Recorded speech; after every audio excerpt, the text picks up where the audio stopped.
ሰርታችሁ ባልተሳካላችሁ ነገር አትጨነቁ። ትቀጠራላችሁ፣ ትባረራላችሁ። 3-4 ጊዜ ንግድ ትከፍታላችሁ፣ ትከስራላችሁ። አትጨነቁ። አሁንም ሞክሩ፣ አይሳካም። በደስታና በሰላም ኑሩ። ጥራችሁ ባልተሳካ ነገር አትጨነቁ።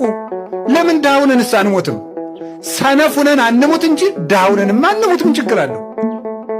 3 ክንድ ከስንዝር መገነዣ ብቻ አይደለም ይከተልን? ምን ይዘነው ምን ይነግራል? የለም። ስለዚህ ለምንስ ዳኑ ነው? ድህነታችሁን ለስንፍና ማስረጃ አታድርጉት እንጂ የታባቱ ለምን ዳልሆንም ብላችሁ አትስነፉ። ሰርታችሁ ዳ ከሆናችሁ ግን እግዚአብሔር ይመስገን በሉ። እስኪ አንድ ጊዜ እግዚአብሔር ይመስገን በሉ። እግዚአብሔር ስሩ ነው እንጂ ተጨነቁ አላለም። እና አትጨነቁ። እኔ ከማን በልጬ ነው? አብርሃም በድንኳን እኮ ነው የኖረ። ጌታዬ ወይ የዚህን ያህል ምን በድዬ ነው ጥሩ ሥራ ማሰራኝ? ሕይወቴ በመባከን አለቀ፣ ለምን አታሳካልኝም? የብዙ ምዕመናን ጥያቄ ነው። አብርሃም ዕድሜ ልኩን በድንኳን አይደል እንዴ የኖረ? እኛስ ከአብርሃም እንበልጣለን?